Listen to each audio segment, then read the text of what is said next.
بس میرے پینل میں ہم 3 تھے، تینوں سابق ارکان اسمبلی تھے، ہم نے تینوں نے پیالے کا نشان مانگا. صوبے میں انہوں نے پیالے کا نشان دیا اور مجھے میز کرسی میری بغیر مانگے گئے. یعنی آپ سے پوچھا نہیں گیا؟ نہیں، میں نے تو اپلائی کیا تھا پیالے کے لیے. پیالے کے لیے. اور اس کے بعد پھر میرے علاوہ ایک بندے کو میز دے دیا، ایک کو کرسی دے دیا، مجھے میز کرسی دے دیا قومی اسمبلی میں. صوبے میں بھی دونوں ونگز کے ساتھ ایک گمنام نامعلوم لوگوں کو بھی میز کرسی اور میز. اب 8 نشان جب میرے نشان سے ملتے جلتے ہوں گے. مطلب آپ یہ کہہ رہے ہیں کہ اگر میز اور کرسی دونوں مطلب ایک کسی کا نشان صرف کرسی ہے، چیئر ہے، اور ایک کا آپ کا نشان میز اور کرسی ہے، تو دونوں آپس میں ملتے جلتے ہیں، ووٹر کنفیوز ہوگا. صرف کرسی بھی ہے، صرف میز بھی ہے، میز کرسی بھی ہے. اور یہ تو قومی اسمبلی ہو گیا نا، سیم ڈے سیم ووٹر ہے، اس کو اکٹھی 2 پرچیاں مل رہی ہیں. صوبائی اسمبلی میں 2 صوبائی حلقے ہوتے ہیں، دونوں میں بھی اگین دمی کینڈیڈیٹس کو میز کرسی بھی ہے، میرا سیم نشان، اور کرسی بھی ہے، میز بھی ہے. 32,000 ووٹ ان کو ضائع ہوا میرا. میں ہائی کورٹ میں چلا گیا، جسٹس سلطان سکندر صاحب نے میرے حق میں فیصلہ کیا، اس کو الیکشن کمیشن نے مانا نہیں. میں نے توہین عدالت کی درخواست دی تو جج صاحب کو دباؤ آ گیا، وہ فیصلہ نہیں کر پائے، تو اس سے میرا بڑا ووٹ ضائع ہوا. یہی سارے پاکستان میں ہوا ہے. لیکن پھر بھی لوگوں نے ہمیں ڈھونڈ کے نشانات دیے، لوگوں کے ووٹ ٹرانسفر کیے گئے. چلو خیر وہ گزر گیا. ہم نے اس پہ اپیلز فائل کی، اس میں سے ہمارے 3 ایم این ایز کی سیٹس ہمیں واپس مل گئی. ابھی گجرانوالہ، لودھراں اور خانے وال میں ایک ایم پی کی سیٹ بھی ہمیں واپس مل گئی. یہ تو وہ تھے جو فارم 47 میں بھی ہم جیتے تھے، وہ بھی بعد میں انہوں نے ری کاؤنٹنگ کے چکر میں دھاندلی کی اور گڑبڑ کی. بہرحال اب یہ ساری صورتحال ہے. اب جو ضمنی الیکشن ہوا ہے، انہوں نے ضمنی الیکشن میں 2-3 کام اور کیے ہیں. نمبر 1، جو ووٹر لسٹ 8 فروری کو تھی وہ چینج کر دی انہوں نے، اس کی جگہ نئی ووٹر لسٹ آ گئی. اور نئی ووٹر لسٹ میں اگین جہاں ہمارا اسٹرانگ ہولڈ تھا یا نوجوان طبقے کا ووٹ تھا یا خواتین تھیں، ان کے ووٹ اٹھا کے انہوں نے دائیں بائیں تتر بتر کر دیے. ٹرن اوور کیوں کم ہوا ہے کہ لوگ کم نہیں ہوئے، لوگ تو اس سے پہلے زیادہ جوش کے ساتھ آئے ہوئے تھے، ان کو ووٹ ہی نہیں ملا، کہاں سے وہ کاسٹ کریں. نہیں، اوور آل بھی جو ایک آبزرویشن ہے وہ یہی ہے کہ ٹرن آؤٹ جتنا ہوتا ہے بائی الیکشن میں اس سے زیادہ ہی تھا. میں عرض کروں، نہیں لوگ تو کیمپ سارے اور پولنگ اسٹیشن بھرے ہوئے تھے لوگوں سے، لیکن آگے سے ان کا ووٹ نہیں مل رہا تھا. اور یہ دیکھیں، یہ خبریں بھی رپورٹ ہوتی رہی ہیں کہ PP 32 گجرات اور PP 54 نارووال اور اس طرح اور پورے پنجاب بھر میں آپ لے لیں، قصور میں لے لیں، کہ وہاں پر جو تھا وہ فارم 45 جو تھا وہ 3 بجے ہی سائن کر دیا تھا. اور اس میں وجہ جو یہ بتائی گئی، جب پوچھا گیا ان سے صحافیوں نے، انہوں نے کہا کہ کیونکہ ہم وقت بچانا چاہتے تھے، اس وجہ سے ہم نے پہلے کر دیا. اب یہ کہاں کی لاجک ہے؟ میں کروں مطلب فارم 45 بینظیر صاحبہ انہوں نے اب اسٹیپس کیا لیے. اب انہوں نے دن الیکشن ڈے پہ فوکس کیا ہوا تھا. لاسٹ ٹائم ان سے غلطی ہو گئی، یہ الیکشن رزلٹ کے بعد ان کو ہوش آیا. اب انہوں نے کیا ہوا کہ انہوں نے ایک تو آپ کو یاد ہوگا 8 اور 9 مئی کی درمیانی رات ٹی وی چینل بتا رہے تھے فلاں جیت رہا ہے فلاں جیت، وہ انہوں نے روک دیا تھا. رزلٹس چینج ہوئے. ابھی انہوں نے یہ کیا کہ رزلٹ ہمارے ووٹر لسٹ کے ووٹوں کو نیچے اوپر پھینک دیا سب کو، وہ لوگوں کو مل ہی نہیں رہے تھے. نمبر 2، انہوں نے اگین انٹرنیٹ بھی بند کر دیا، ٹیلی فون سروس بھی بند کر دی تاکہ وہ ڈھونڈ ہی نہ سکیں، ووٹ ہی نہیں کاسٹ ہوئے. نمبر 3، انہوں نے پھر یہ بھی کیا کہ ٹھپے لگائے ہیں، اور ٹھپے جگہ جگہ پکڑے گئے ہیں، جگہ جگہ اپنی ویڈیوز بھی دیکھی ہوں گی. اور جو عملہ ہے وہ خوف زدہ ہو کر بیٹھا ہوا ہے چپ کر کے، اور سامنے ان کے نامعلوم لوگ جو ان کے ورکر ہیں نون لیگ کے یا PDM کی جماعتوں کے، وہ سامنے ٹھپے لگا رہے ہیں. اچھا چلیں، میں آپ کی ساری باتوں سے اتفاق کرتی ہوں. اب ان سے غلطی ایک اور بھی ہوئی، وہ ایک دو سیٹیں ہمیں بھی دے دیتے پنجاب میں، انہوں نے پھر جلدی میں ساری سیٹیں ہڑپ کر گئے. تو اس سے اندازہ کریں کہ قوم کہتی ہے کہ یہ کیسے ہو سکتا ہے کہ پاکستان تحریک انصاف جو پنجاب کی سب سے پاپولر پارٹی ہے پاکستان کی، اس کو پنجاب میں ایک سیٹ بھی ضمنی الیکشن میں نہیں ملی، ساری یہ اٹھا کے لے گئے. لیکن آپ نے یہ دیکھی کہ NA 44 فیصل امین گنڈا پور وہاں سے کامیاب ہوئے، اور کیونکہ وہ خیبر پختونخوا میں آتی ہے. لیکن وہ تو دیکھیں ہو گئے سر. اگر میرے خیال میں پتیانہ صاحب اگر یہ رزلٹ ماننا پڑے گا تو پھر وہ بھی ماننا پڑے گا. نہیں میری بات لوگوں کے ذہن میں سوال آتا ہے نا. اس کی وجہ ہے کہ وہاں ہماری حکومت ہے KPK میں، انہوں نے کوشش وہاں بھی کی اس کو چینج کرنے کی، لیکن وہاں پہ سول انتظامیہ جو ہے وہ ایڈمنسٹریشن جو ہے وہ پاکستان تحریک انصاف کے متحد کام کر رہی تھی. انہوں نے فیئر الیکشن کروانے دیا ہے, اس انہوں نے گڑبڑ نہیں کی. اگر گڑبڑ کرتے تو وہاں بھی وہ چینج ہو جاتا. لیکن باجوڑ میں دیکھیں, باجوڑ میں بھی ہمارا ہی بندہ جیتا ہے جو آزاد جیتا ہے. بیسیکلی اس کے بھائی کے پاس ٹکٹ تھا پی ٹی آئی کا, وہ شہید ہو گیا وہاں پہ مسیپ میں. اوکے. اس کے بعد پھر ٹکٹ چینج کر دیا. کچھ لوگوں, خان صاحب تو جیل میں, ان کو پورا پتہ ہی نہیں ہوتا, تو پتہ نہیں تھا. اس کے بعد ٹکٹ کسی اور کو دے دیا گیا, وہ بھی ہمارے ساتھی ہیں جن کو دیا گیا. وہ سابق ایم این اے, چونکہ آپ کو پتہ ہوگا کہ 12 سیٹس تھیں فاٹا کی, تو یہ سیٹس مرج ہو کے کوئی 5-6 رہ گئی. بالکل. اس سے کئی ایم این ایز کے ہلکے تھے نہیں تھے اور ایم این اے موجود تھے, اس لیے مجبوراً پارٹی نے کسی اور سابق ایم این اے گل ظفر کو ایڈجسٹمنٹ دے دی. نئی حلقہ بندیاں جو ہوئی ہیں, نئی حلقہ بندی نہیں, وہ سیٹس کم ہوگی نا, ضم کر دی گئی تھی نا, کیونکہ مرجر ہوا نا فاٹا کا خیبر پختونخوا میں, تو وہ سیٹس بڑی 6-12 میں سے. اب جو 6 ملے نہیں ان کو نا, 12 ایم این ایز کو 6 سیٹیں رہ گئی, تو 6 سیٹیں تو اڑ گئی نا. تو ایم این ایز جیتے ہوئے تھے, اس وجہ سے وہ پریشر تھا پی ٹی آئی پہ. تو جو جیتا ہے وہ بھی تو پی ٹی آئی کا ہی بندہ ہے, اس نے عمران خان کے نام پہ ووٹ مانگا ہے. ہاں بالکل بالکل, ان بھائی بھی ہیں نا. جی سکے ہم تو ایسے بلا وجہ احتجاج نہیں کرتے. اچھا, آج ہم بات کر لیتے ہیں تھوڑی عمران خان صاحب کی. اسد کیسر جو کہ مانچسٹر میں موجود ہیں, انہوں نے اب سے تھوڑی دیر پہلے ایک بیان دیا ہے کہ عمران خان صاحب کسی سے ڈیل نہیں کریں گے, نمبر 1.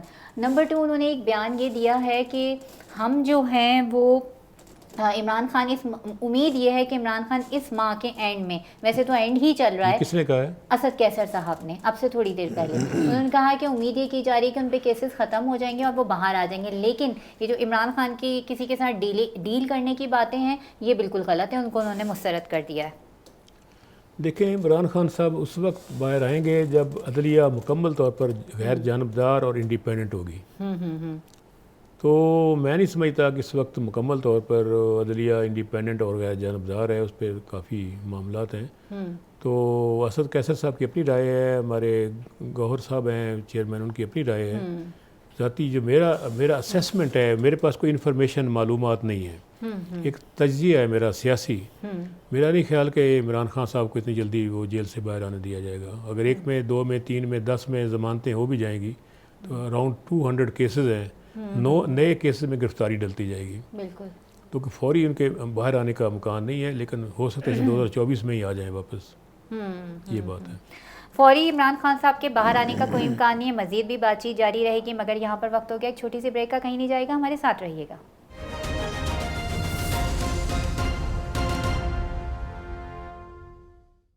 بریک کے بعد آپ کو کہتے ہیں خوش آمدید. اور ہم بات کر رہے تھے رکن قومی اسمبلی تحریک انصاف ریاض فتیانہ صاحب سے. آپ نے دیکھا ہے کہ ایران پاکستان اور ایران کے جو صدر ہیں ڈاکٹر ابراہیم, وہ پاکستان آئے ہوئے ہیں. کل بھی ہم نے دیکھا کہ انہوں نے فورن آفس میں ایک بریفنگ دی. شہباز شریف بھی تھے, اسحاق ڈار بھی تھے اس میں موجود. اور انہوں نے کہا کہ 10 ارب روپے کی جو ہے ہم یہاں سرمایہ کاری کرنا چاہتے ہیں. اور ایران کے صدر کا یہاں آنا اس وجہ سے بھی میری خیال شاید آپ اس بات سے اتفاق کریں گے کہ امپورٹنٹ ہے کہ اسرائیل نے جوابی وار ایران کے اوپر کیا ہے. تو یہ جو خطے میں ٹینشن چل رہی ہے, اور پھر یہ ایران کے صدر کا یہاں آنا, اور اتنی بڑی سرمایہ کاری کا انہوں نے ایک عندیہ جو دیا ہے پاکستان کو, اس ساری سچویشن کو اپوزیشن کیسے دیکھ رہی ہے؟ میری جی صاحبہ گزارش یہ ہے کہ ایران پاکستان کے بڑے درینہ تعلقات ہیں. کہتے ہیں دوستی بدلی جا سکتی ہے, پڑوسی نہیں بدلا جا سکتا. اور اس میں ماضی میں سیٹو, سینٹو, آر سی ڈی 3 بڑے معاہدے تھے. اور پھر پچھلے دور حکومت میں گیس سپلائی لائن کا جو ایگریمنٹ ہوا تھا, جس میں ایران نے ہمیں پاکستان کو گیس پرووائڈ کرنی تھی, اور پاکستان ایران بارڈر تک وہ اپنی پائپ لائن لے آیا. آگے سے ہم نے بیرونی دباؤ پہ وہ پائپ لائن نہیں ڈالی, نہ مکمل کی. اس پہ ایگریمنٹ میں لکھا ہوا ہے کہ اگر ہم یہ ایگریمنٹ پہ عمل نہیں کریں گے $1 لاکھ پر ڈے ہمیں فائن ادا کرنا ہوگا. 16 ارب ڈالر بنتے ہیں یہ جا کر. تو وہ بھی 8-10 سال سے لٹکا ہوا ہے معاملہ. ابھی بھی امریکہ نے کہہ دیا, ان کے اسپوکس پرسن نے, کہ اگر آپ ایران اور پاکستان کے ساتھ کوئی معاہدے کریں گے تو یہ بات یاد رکھیں کہ پاکستان کا بہت بڑا بزنس پارٹنر امریکہ ہے, اور ایکسپورٹس ہوتی ہیں, تو ہمیں کوئی پابندیاں لگانے پہ. ڈونلڈ ٹرمپ نے جا کے کہا تھا, اور ابھی بھی اسٹیٹمنٹ آج دی ہے انہوں نے, ان کے اسپوکس پرسن نے. تو بدقسمتی سے پاکستان کی کمزور معیشت اور کمزور سیاسی حکومت اور سیاسی بحران اور معاشی بحران اور انتظامی بحران، وہ ایسی حالات ہیں کہ 25 کروڑ کا ملک جو ہے اس کی شکنجے میں پھنسا ہوا ہے، ٹانگیں بازو بندھے ہوئے ہیں، اور ہم چھوٹے چھوٹے پیسے کے لیے بھی ممالک کی طرف دیکھتے ہیں اور اداروں کی طرف دیکھتے ہیں، اور کبھی IMF، کبھی ورلڈ بینک، کبھی ایشین ورلڈ بینک، کبھی تو یہ ساری چیزیں وہ پیش نظر رکھتے ہوئے پاکستان کی خارجہ پالیسی، آزاد خارجہ پالیسی کبھی بھی نہیں رہی پچھلے کم از کم 30-35 سالوں سے۔ ظاہر ہے معیشت آزاد نہیں ہے، ہم دباؤ میں رہے ہیں۔ دباؤ میں۔ دوسرا یہ کہ ایران کے پریزیڈنٹ پاکستان تشریف لائے ہیں، ڈاکٹر ابراہیم صاحب، آج وہ علامہ اقبال کے مزار پہ گئے ہیں لاہور میں، اور کافی طویل وہاں پہ انہوں نے خطاب بھی کیا، کہا کہ میری خواہش تھی کہ میں پاکستان کی عوام کے ساتھ کسی بڑے جلسے میں خطاب کرتا۔ انہوں نے کہا ہے، تو اس کا مطلب یہ ہے کہ انہوں نے وزارت خارجہ نے یقینی طور پر پاکستان کی وزارت خارجہ کی ریکویسٹ کی ہوگی، ورنہ ماضی میں آپ کو یاد ہوگا رجب طیب اردگان جو ہمارے پریزیڈنٹ ہیں ٹرکی کے، وہ کئی دفعہ پاکستان کی پارلیمنٹ سے خطاب کر چکے ہیں۔ بالکل۔ کل قومی اسمبلی کا اجلاس ہوا، ایران کے صدر اسلام آباد میں تھے، زیادہ بہتر ہوتا کہ ایران کے صدر کو بھی قومی اسمبلی کے جوائنٹ سیٹنگ ہو جاتی اور اس میں خطاب کروا دیا جاتا، ملائیشیا کے بھی صدر آئے تھے تو کیونکہ سینٹ بھی ادھر ہے فنکشنل ہے اور قومی اسمبلی بھی ادھر فنکشنل ہے، دونوں کے سیشن بھی چل رہے ہیں، تو ان کو جوائنٹ سیٹنگ میں اتنا مسئلہ نہیں ہوتا، نوٹیفیکیشن ہی کرنی ہوتی ہے، 1 گھنٹے میں ہو جاتا ہے۔ تو بیٹر ہوتا کہ ایران کے صدر کو دعوت دی جاتی اور وہ آ کے پارلیمنٹ کے جوائنٹ سیٹنگ سے خطاب کرتی، اور میں یقین دلاتا ہوں کہ اپوزیشن پہ ہنگامہ بھی نہ کرتی۔ اچھا، آپ یہ انڈیکیٹ کرنا چاہ رہے ہیں کہ جان بوجھ کے ایسا نہیں کیا گیا؟ میرا خیال ہے کہ ان کو گھر آئے ہوئے مہمان کو وہ پذیرائی نہیں ملی جو ملنی چاہیے تھی، میں سمجھتا ہوں۔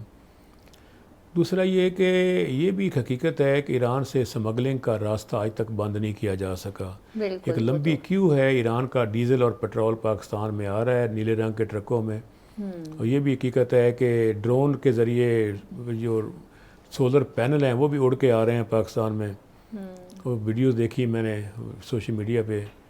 تو یہ سمگلنگ کے لیے پاکستان ایران دوست ہیں، مطلب آپس میں کھلی سمگلنگ ہو رہی ہے، لیکن باقی ایشوز پہ ہم ریلیکٹنٹ ہیں، معذرت خواہ رویہ ہے ہمارا، اور ہماری انڈیپینڈنٹ آزاد خارجہ پالیسی نہیں ہے۔ حالانکہ اس موقع پہ اگر یہ دیکھیں نا، کولڈ وار جو پہلی ختم ہوئی ہے سوویت یونین کے فال کے بعد، تو اس کے بعد پھر امریکہ سپر نہیں سپریم طاقت بن گیا ہے۔ اب جو موجودہ ایک نئی کولڈ وار جنم لے رہی ہے، برکس بنی پہلے، برکس میں Brazil, India, Russia, China, South Africa, اس میں یہ ایک نیا بلاک بنا، اکنامک بلاک، انہوں نے آپس میں لوکل کرنسی میں ٹریڈ کا فیصلہ کیا، اگریمنٹ کیا، اب ان کے لیے ان کو ڈالر نہیں چاہیے۔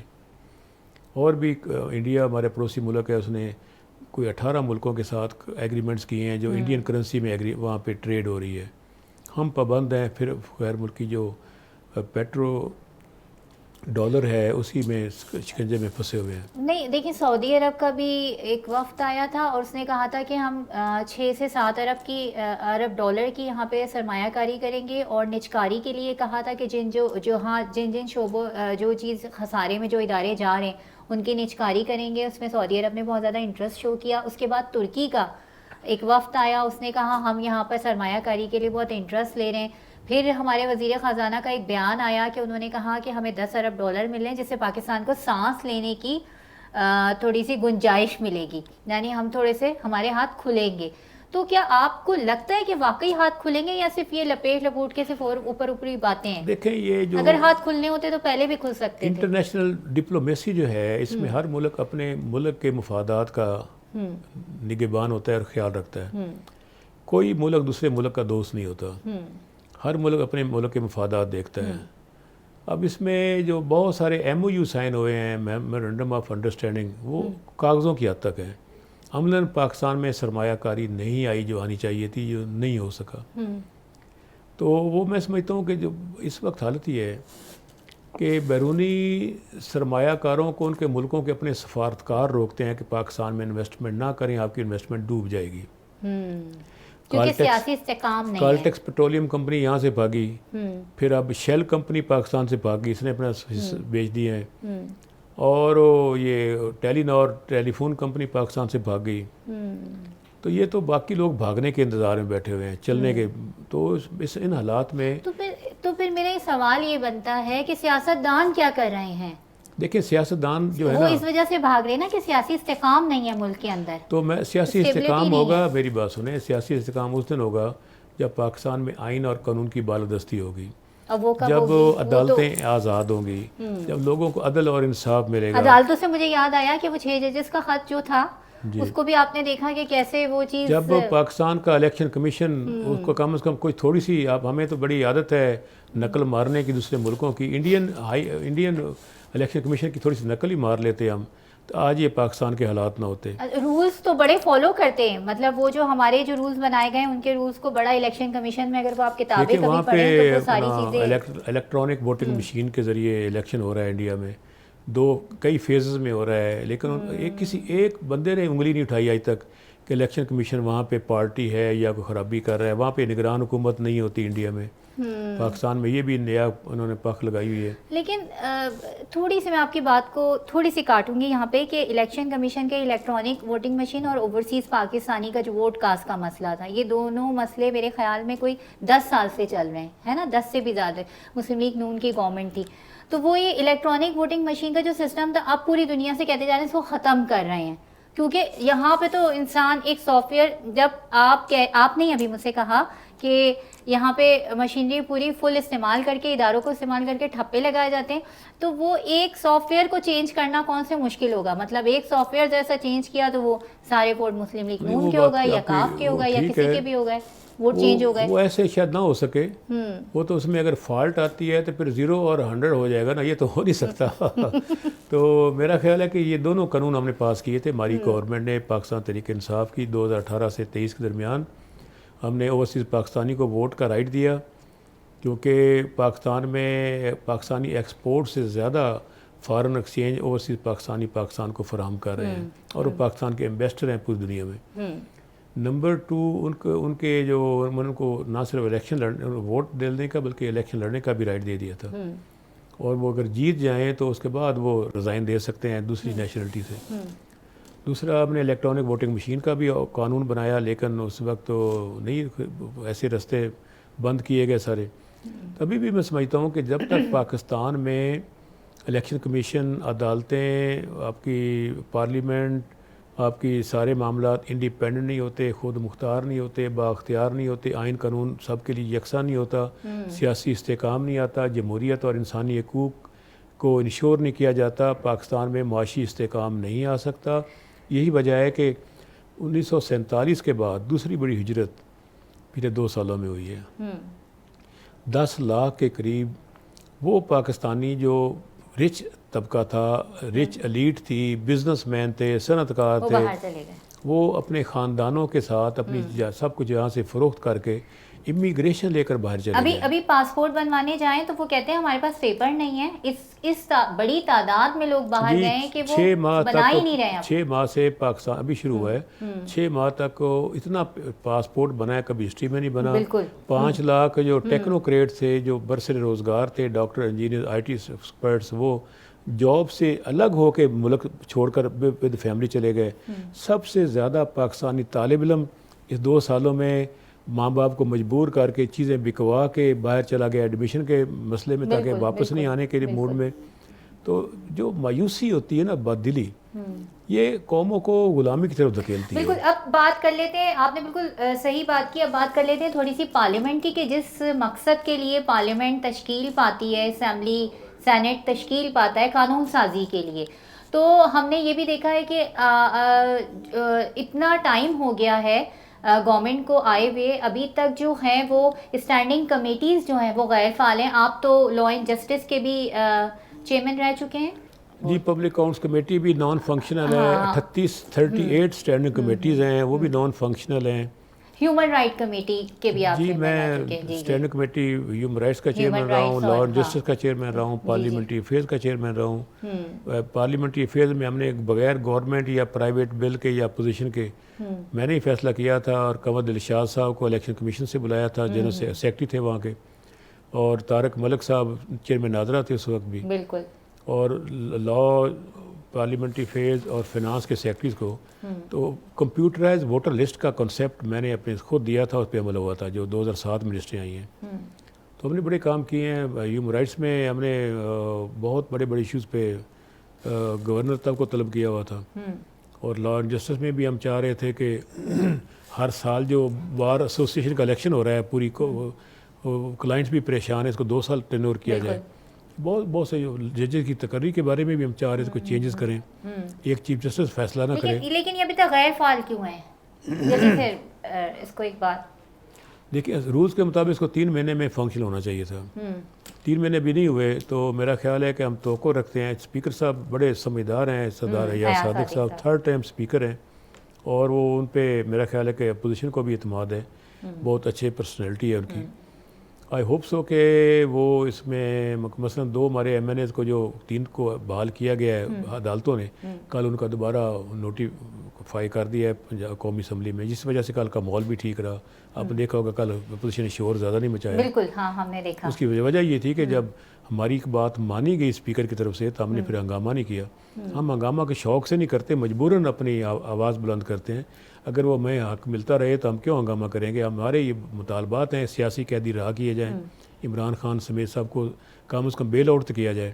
اور فارم 45 کے مطابق ہمارے 80 حلقے جو چرائے گئے ہیں وہ ہمیں سیٹ سے واپس کی جائیں. اس کے بعد پھر دیکھتے ہیں کس کی اکثریت بنتی ہے. ہماری ریزرو سیٹس جو ہیں خواتین اور اقلیت کی جو چرا لی گئی ہیں، وہ اگر ہمیں نہ دی جائیں تو کسی اور کو بھی نہیں مل سکتی، وہ خالی رہیں گی. فتیانہ صاحب، اس پہ ہم ایک اور پروگرام میں بھی بات کریں گے. اب یہ ہمارے پروگرام کا وقت ختم ہو گیا ہے اور باتیں بہت ساری باقی ہیں، اور ہم چاہیں گے کہ پی ٹی آئی جو ہے اسی طرح ہمارے پروگرام میں آ کر اپنا جو موقف ہے وہ دیتی رہے کہ یہ احتجاج کیوں ہوتا ہے، جس بات سے شروع ہوئی تھی. اور جیسے کہ ایک بات فتیانہ صاحب نے کہی، اسی پہ میں پروگرام کا اختتام کروں گی کہ ایک مضبوط معیشت ایک مضبوط خارجہ پالیسی کی ضمانت ہوتی ہے. پروگرام بے نظیر اسلام آباد سے مجھے دیجیے اجازت. اپنا اور اپنے چاہنے والوں کا بہت زیادہ رکھیے گا خیال. اللہ حافظ.